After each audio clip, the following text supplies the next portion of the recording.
Hello everyone, my name is Long Klee. Welcome back to the Three Things on Tuesday show. I'm gonna share with you one more time again about this video. I did a video about half an hour ago. However, the audio is very bad. So hopefully this one is a little bit better. So if somebody cannot hear me, please let me know. Maybe the connection last time is very bad. That's why it happened. So I just want to share with you one more time. Three associated fees with the sale of a real estate transaction that you have to consider, because a lot of people right now considering selling their house and they're wondering, is it a good time to do that or not?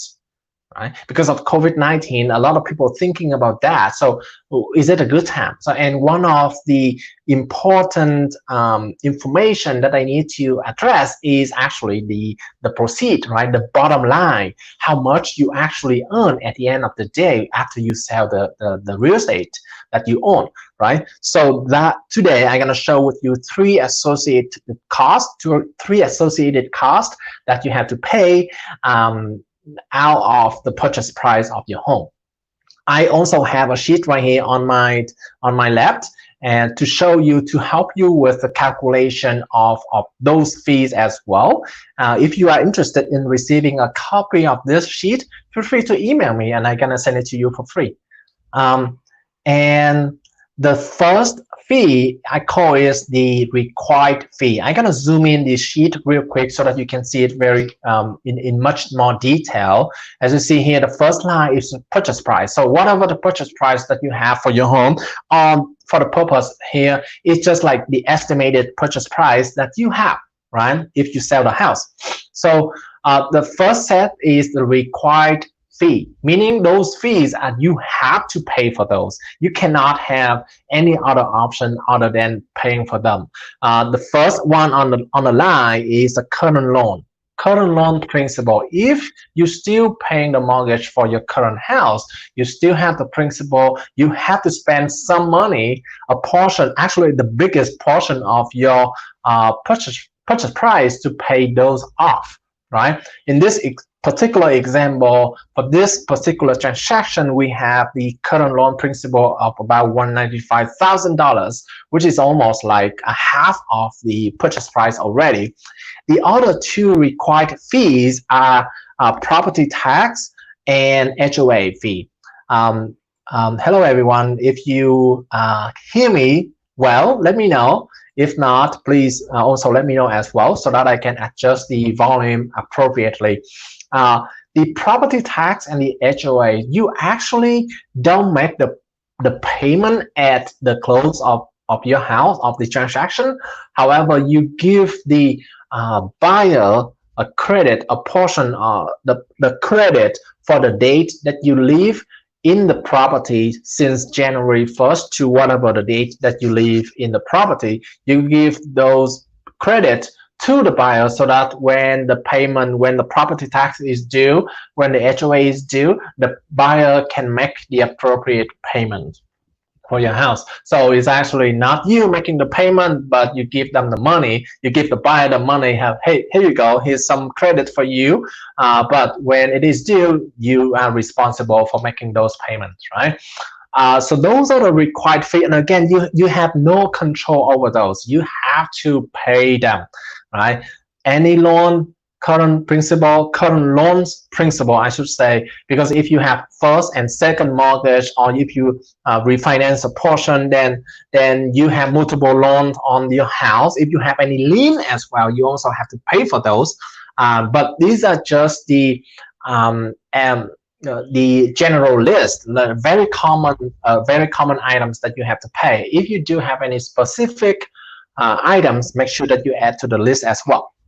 The second group of the fee is the optional fee. As you see here, these are the fees that helps you sell the house. However, it is not a required fees. If it is not a required fees for you to do so.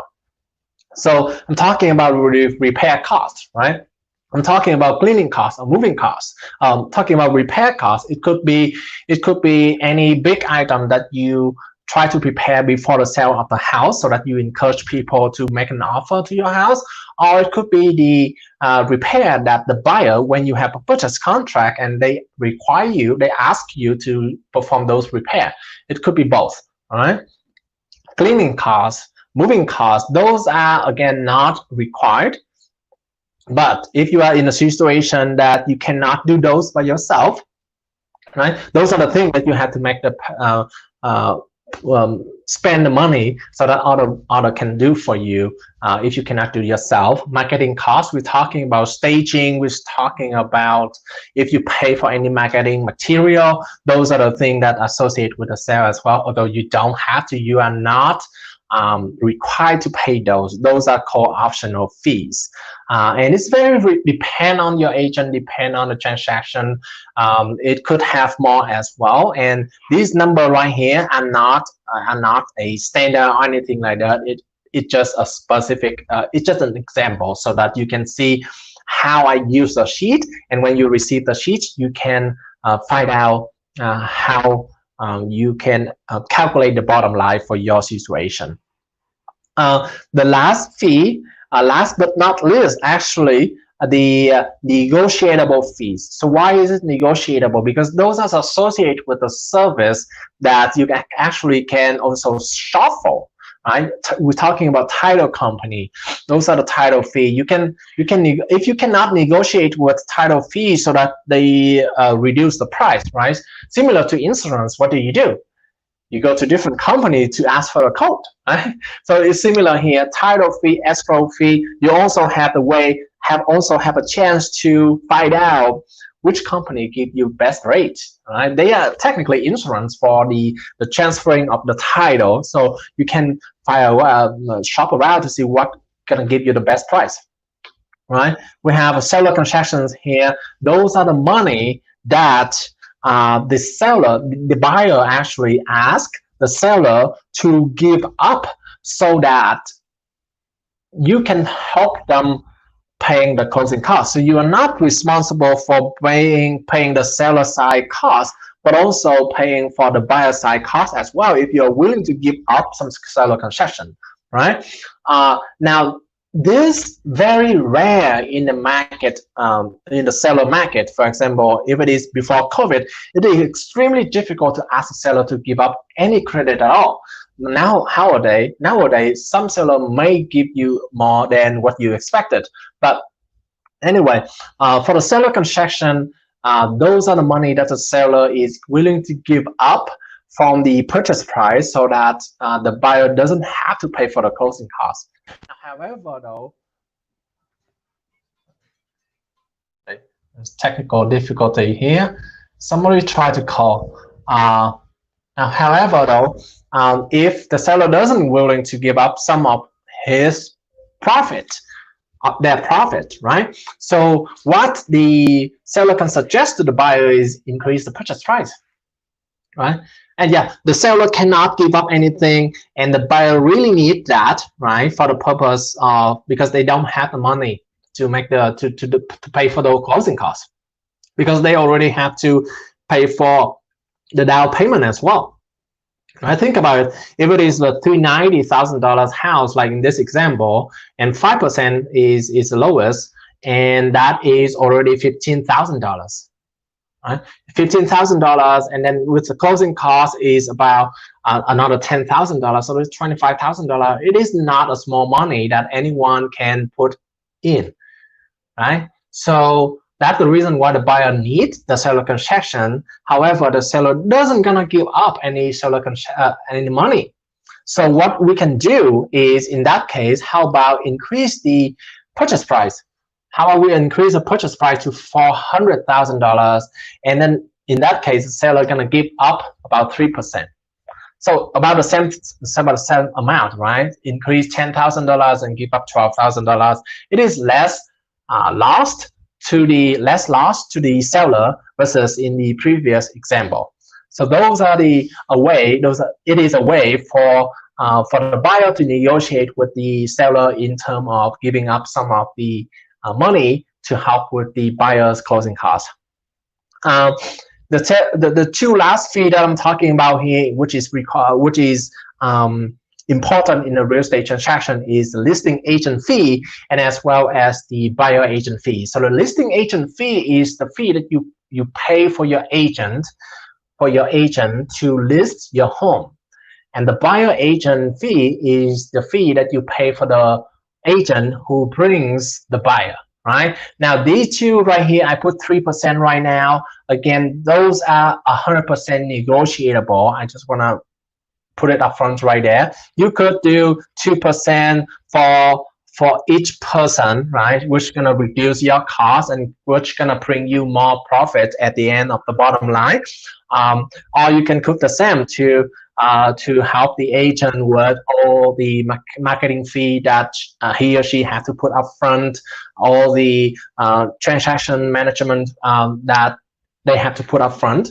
And those are the costs that you have to think about when you try to sell the house. Most of people saying, hey, I'm selling the house and I got in $400,000. That's all I get. Now, look at this example. She only get about $158,000, so which is about half, which is less than half of what she thinks she would get. So always look at this sheet so that you can find out what is the bottom line to see whether it makes sense for your situation or not. Right? I'm talking about listing agent right here. That is a lot of money. I agree. That's why I'm trying to find out a more creative way. I know of a method that could sell your house for only $2,000. If you are interested in find out, give me a message and I will send you more information about that. But that is it for now. These are the 3 fees associated with a sale of the real estate transaction, right? Which is the required fee, optional fee, and negotiable fee. If you do have any questions, feel free to give me a message or call, and I will answer as soon as possible. Also, if you are interested in having a copy of this sheet, email me and I will send you a copy to that sheet as well. Thank you so much, everyone. My name is Longley, and I hope to see you next week. Bye-bye.